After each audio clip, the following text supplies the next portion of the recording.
Welcome to the Hot Chocolate and a Marshmallow podcast.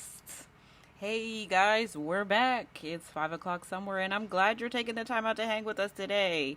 Today's episode is going to be about this journey called healing. Got a lot to talk about today, so hopefully you guys will stay and hang out with me while we get through this podcast episode.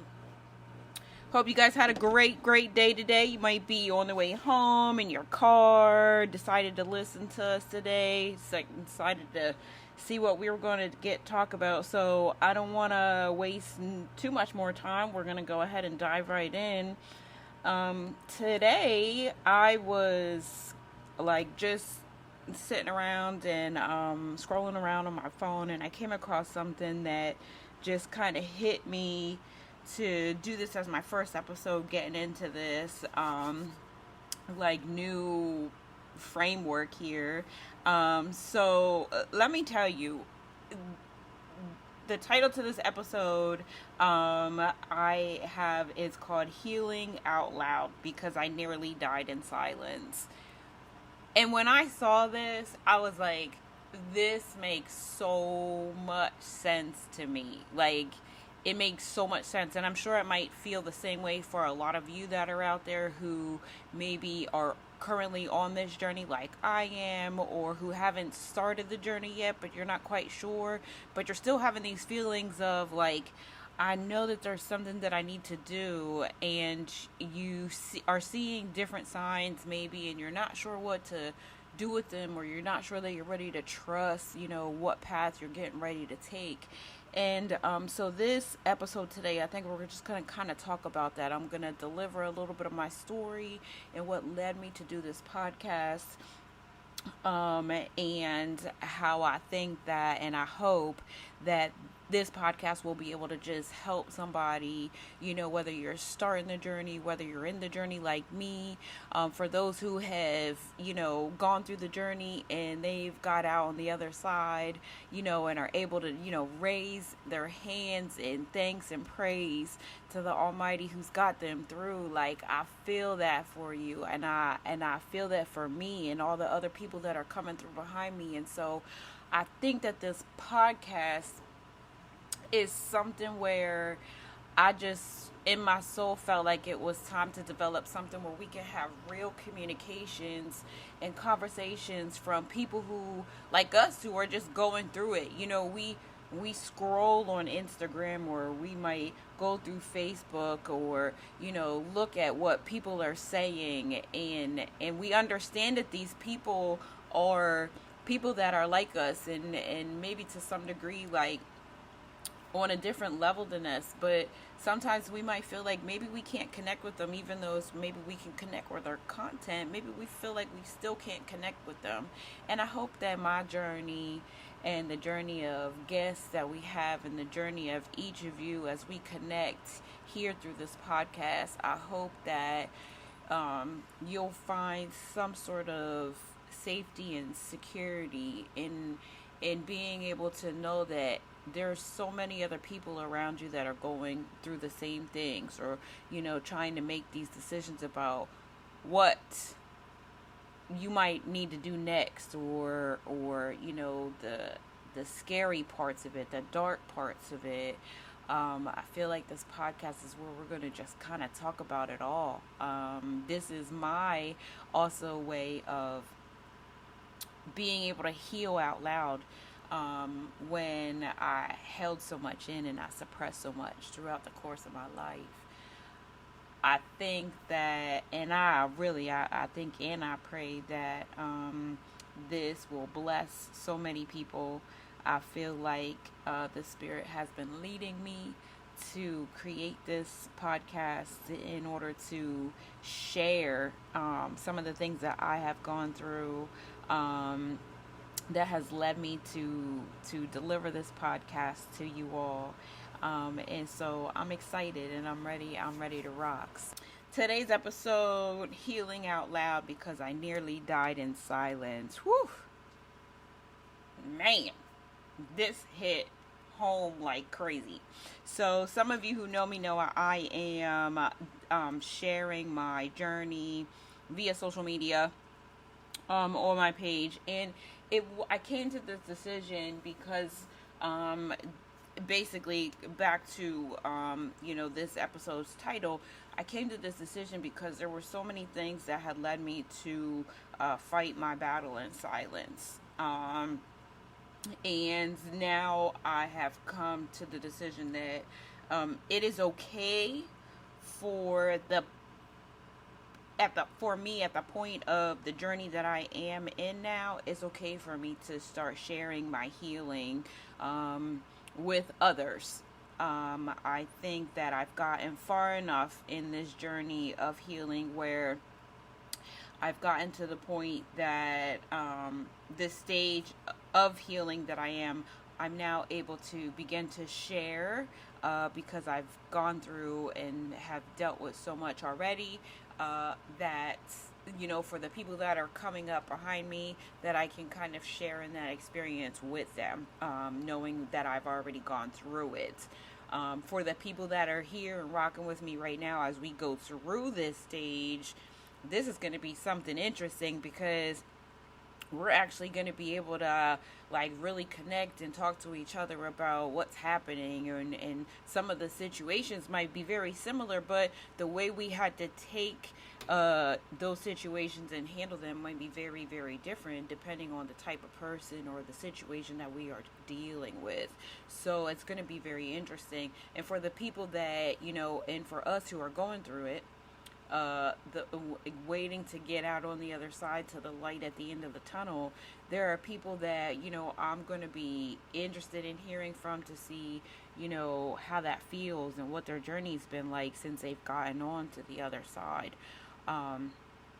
because I know in the journey now sometimes it's hard to put that that period. There's always a comma, and you might go back or adjust things in our minds because maybe we overthink, or maybe we're still kind of wondering about the what if, and working towards continuing to stay in the new lane that we're in. I think that today's episode is going to hit on that.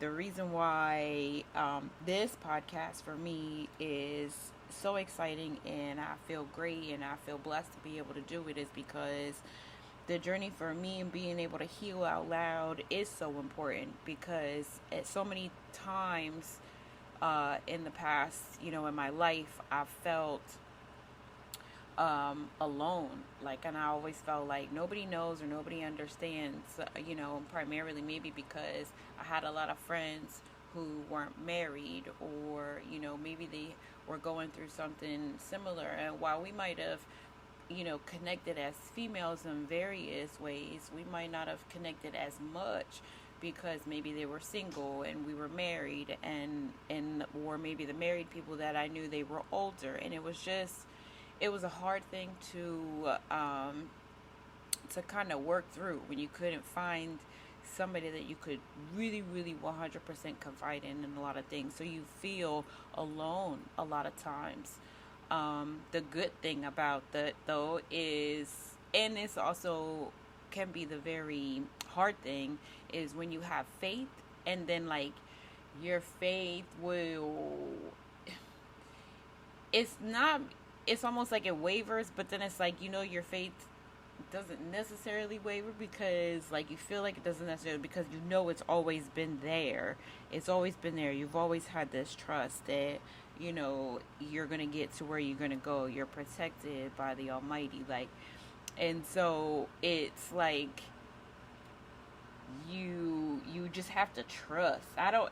You just have to trust that everything that you're doing is right and is correct. So, and that might be the part of healing, or almost dying in silence, because you're not giving out all of this information. And then until you get to this point in the journey, then you realize why. Because God was protecting you. He was trying to get you to a certain thing. We might have messed something up if we started saying something out loud, all these years that we've been going through our situations, and when we can look back at it and say, dang, okay, I understand this is why, this happened, and this is why this happened, and this is why this happened, we start to see the protection that has been put over our lives.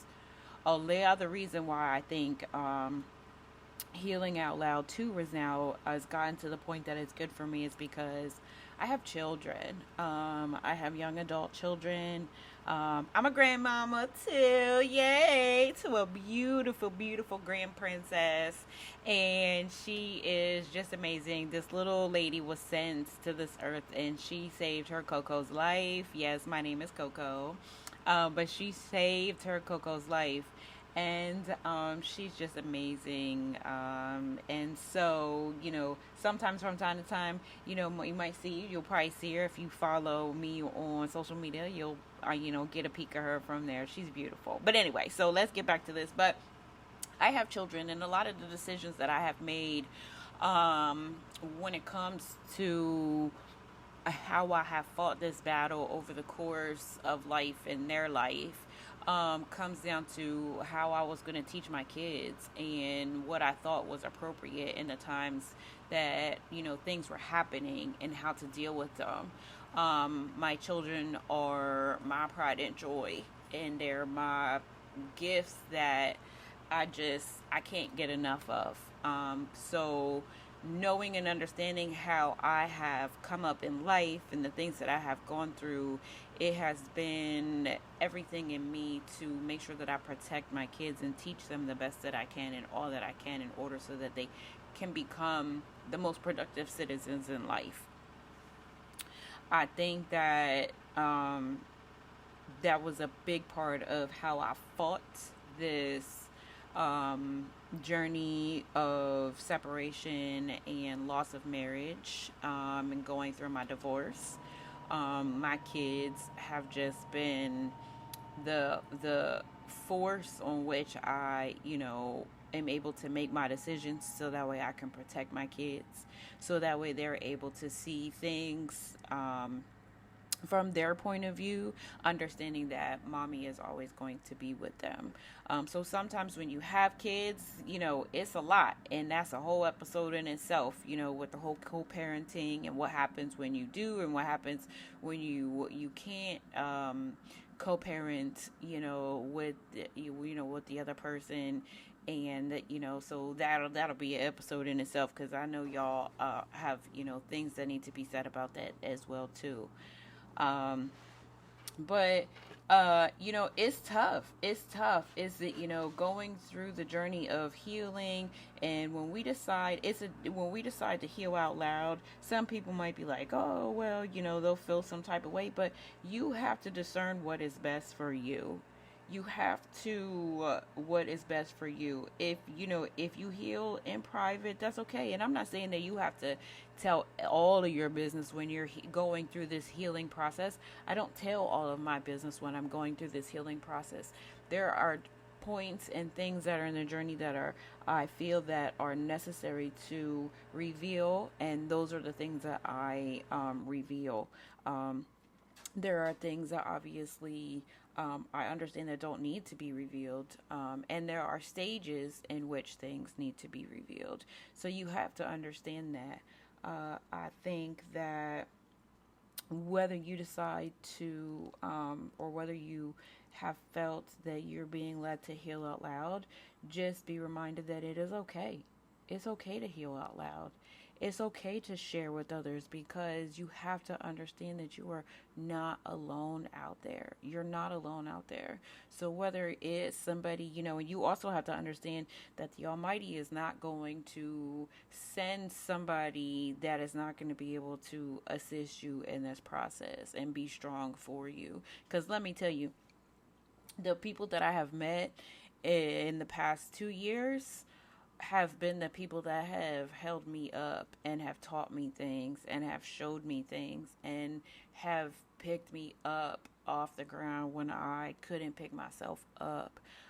So you have to understand that the process is hard and it's daunting, and sometimes it just seems never ending, but it gets better, and you just have to go through the stages, finding the right therapy to get through the stages on for what you're dealing with at that time is amazing. I've started therapy. It took a minute for me to start therapy. It actually took over 2 years for me to be able to find the right therapist. And I believe that was just the timing of God, where it it was like I felt like I couldn't do it. But I also had a prayer in where it says I prayed that, God, if you're not gonna show me who I can go to and start getting through this, and my family can get through this process, then you're going to have to show me how to get through this, and you're going to have to get me through this. Like, it's you have to show me how to get through this. And I realized that the past 2 years, as hard as everything was, this is where I said your faith is always going to be there. Regardless if it feels like it's wavering faith, it is always going to be there, because God is always going to be there. He is never going to leave you, and you have to understand that. So the idea of me realizing how much I dealt with in the past couple of years, in the course of my life, I can only look back and say it is nobody but God. Like, nobody but God. And these are the things that I feel like there are people out there who are going through something, and they just praying and praying and praying and praying and praying and praying and praying, and you feel like it's not being answered. But I'm telling you, if you follow the signs, and you follow your intuition, and you follow what your spirit is telling you to do, you will start to see that things are going to look up, and things are going to be provided for you, and you're just going to be like amazed. You're going to be amazed, because let me tell you, I'll be amazed. Like, for those people who are going into the journey, into starting this journey, and for those who are not even sure about starting the journey, let me tell you, it took forever for me to start on the journey, as far as the therapeutic side of it. When I finally found that person, even when I found the person and I was trying to fix something else, still fix my marriage, I knew I needed to help myself. I still wasn't even ready to start that process. So this is where I say I get that. I get that when it comes, for the people who aren't even ready to start, or they're questioning if they should start, or if it's worth it, or whatever. Let me tell you, it's 100% worth it. But when you start, it is brutal, honey, child. Oh, Jesus, Lord have mercy. It's brutal. It's so brutal. And it's brutal because you got to go through the stages of denial. You got to go through the grief stage. Well, you got to go through the grief stage. And then you got to get through the anger stage. And the grief stage and the denial stage, looking back, for me, that was the hardest, because you don't realize what you're grieving, and you're grieving the loss of something that you always thought was supposed to be, and you're grieving the loss of what you thought life was supposed to look like, in your head, and what you wanted it to look like. But what you don't realize is that is all in your head at this point, because there hasn't been anything done to show that that was supposed to be your life. Do you see what I'm saying? So, like, my life, I grieved the fact that I had a 20-year marriage that just was going out the window, and I worked so hard to get this to work, and I could do nothing. I could do absolutely nothing to get this man to want to work with me and fix our marriage, and fix the things that needed to be fixed, or understand where his wife was coming from, or his wife, for him to feel like he could understand that his wife understood where he was coming from. And so I couldn't do it for nothing. And then finally, after all the things it took for me to then turn around and say, I give up, like, I can't do it anymore. And one moment that helped me was the moment I was in my room, in my bedroom getting ready to go to sleep, and it hit me in my spirit. It hit me. It said, God said, you nobody can fix the mind if they haven't created it. Nobody can fix the mind if they haven't created it. I didn't create that man's mind. I can't change his mind. I can't do nothing to that man's mind that's going to change or have him recognize or have him do or say anything different than what he's already thinking in his head, because I ain't created. I'm not the creator for that. The good Lord created us. I am not the creator of the universe. I am not the creator of whatever.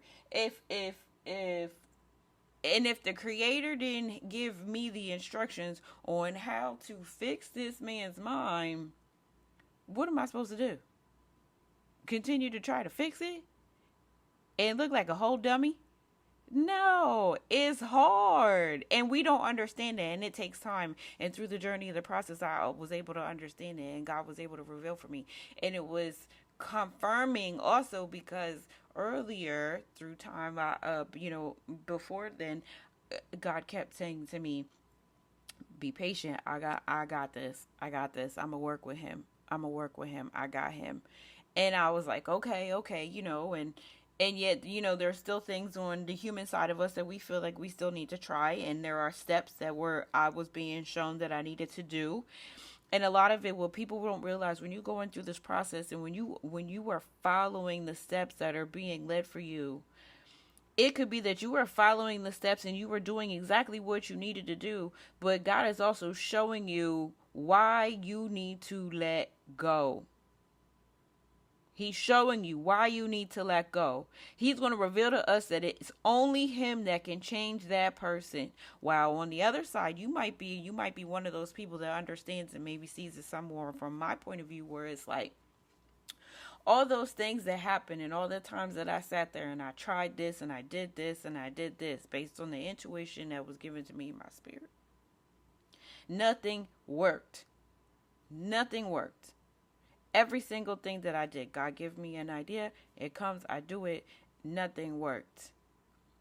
So while he's showing me that I can do everything, and I'm telling you what to do to get this man back, or to get this man to see what is going on, and he's not seeing it, now you understand there's nothing that I can do in order for me as a human down here, a wife, a female, whatever down here on earth, to get this person to change. And not even just him. That's anybody. It doesn't have to just be your spouse. It could be anybody that you're going through a situation with. On the other hand, you might also realize that while these things are not working and this person is continuously declining every opportunity that is being given to them to make changes or to see that things can be different and things can be good and whatever, and they're declining every single opportunity that is being delivered to them by you, they're not even able to recognize that God is trying to talk to them, to reach to them, and they want to continuously go by their own thing. You have to be able to see and be able to see and understand that too. Not all of us are going to be able to see and understand that while we in it. But at the same time, there's going to be a point when you coming through, you're going to be able to understand it. Now, people who have gone through it, if you understand it, or if you get that, or if there's something maybe that needs to be tweaked in that, hey, let me know. Let me know if this, because y'all experience this. This is what I'm experiencing. I want to see if it connects with the people who already have been through there. Maybe somebody out there has had that same experience. At the end of the day, you probably suffered that in silence. Because you also realize that the people that you might be close to, or the people, even your best supporters, they might not understand what the level of faith that you have.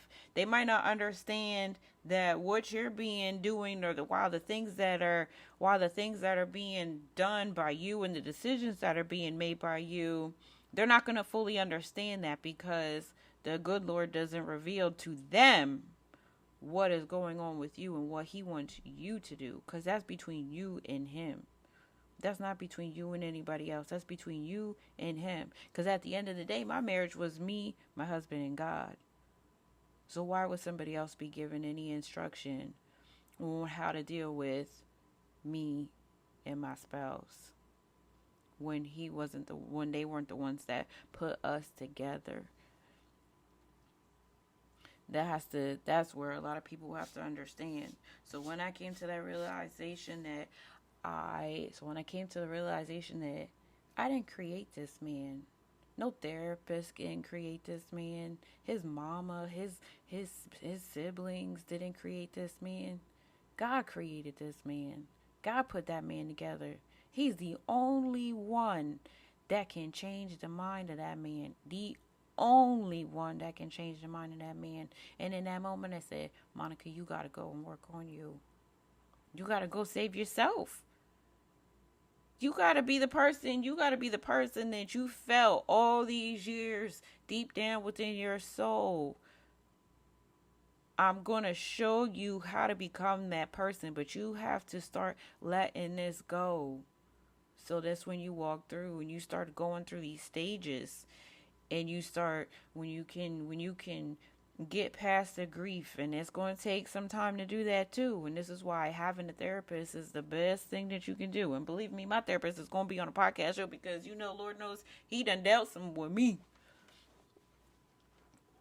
But those are the things that you're going to have to understand. And when you get to the denial stage, and that's a part of it too, the grief and denial can run together. They can run together, but then you can also go through just it by itself. Because you might be in denial, you might be able to get over that part of the situation with the spouse, but then you might be in denial personally. Then you got to go through that part of the stage by yourself. It's hard out there. It's not easy at all.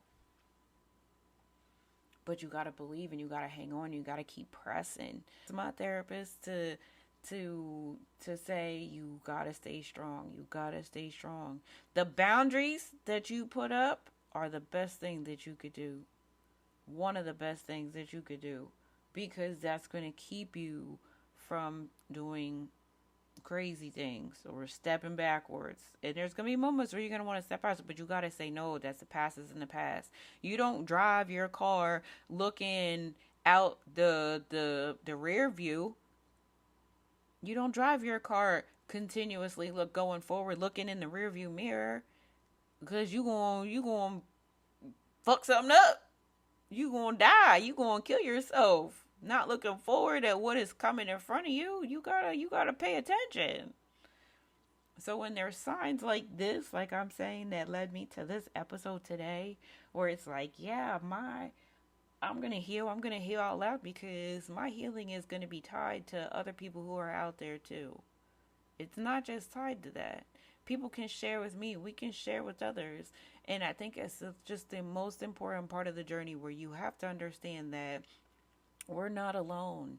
And while right now the craziness with, post-COVID and finding therapy help is hard, trust me, I know that too. That's a whole other episode in itself, where I've gone through the process and I've just felt so alone that I was ready to let it all go. But I couldn't. I got kids. And when I tried, the system failed me, where they said I had to go through all this process, and I knew that process wasn't the process that I needed. And God sat me down, and I sat in my house for a week, quiet. My best friend come banging on my door, because I wouldn't even talk to her. But in that moment, so much had been revealed to me. And honestly, even then, I wasn't even fully into therapy, because I was still going through those stages. But even in those stages, you have to pay attention to what God is telling you. You have to pay attention to your intuition. You have to pay attention to the Spirit, what the Spirit is leading you to do. Because if you can't do that, you're delaying. You're delaying. And let me tell you, the delay ain't going to get you nowhere. You're going to continue to worry, cry, get frustrated, be mad, get angry, and all of it is going to be a delay in the time that you're going to be able to work through and process, because you're creating more now for you to process through. I want to tell you guys that while we're getting ready to wrap up, I just want to say that I hope that today something resonated with you. I hope that, today, as much as, yes, it was a lie and in a journey, and whether, did you can turn around and you felt something in this, something resonated with you. I hope that it, the next episode resonates with you, and that after this, I want you to just reflect. I want you to turn on a song or something and just bop out, just reflect, just listen, just pray, just cry, whatever it is that you feel that you need to do, meditate and let it all out for the minute. But if you in a car, just pull over. I need you to pull over first, okay? We need to keep everybody safe around here. I don't care where you are, you just need to. If you need to raise a hand, if you need to turn on a song, let me tell you, turn on a song. Music is the bomb, because I think music is life. Music is a form of expression for me. Music is a form of what my life is, and I think music is just great. So if music is for you, whatever it is, if you angry, listen to some good old 90s 2000s rock and roll. I was saying, like, if you in that neo soul, like, okay, I'm in the moment where I'm gonna just chill. I'm just gonna reflect. Let's get some neo soul. Let's get some blues or something up there. If you need the, like, good old Mary J, let's get her on deck. Whatever it is that you need to get your head in a space and get your mind to a point where you can listen to whatever your intuition is telling you, so that you can start to move ahead in the direction that you're supposed to be and where you're supposed to be at. I think it's important for all of us to pay attention to these signs. And as these signs are coming to me, I'm sure these podcasts are going to keep on going. But in the meantime, I want to just wish y'all a wonderful, wonderful rest of your day. If you getting ready to go to sleep, I want you to get some rest and give it to God tonight, okay? And we going to talk to y'all in a little bit. Y'all have a wonderful, wonderful, blessed night or day, wherever y'all at. If y'all celebrating 5 o'clock somewhere, y'all do that too. But we gonna see y'all on the next episode of Hot Chocolate and a Marshmallow.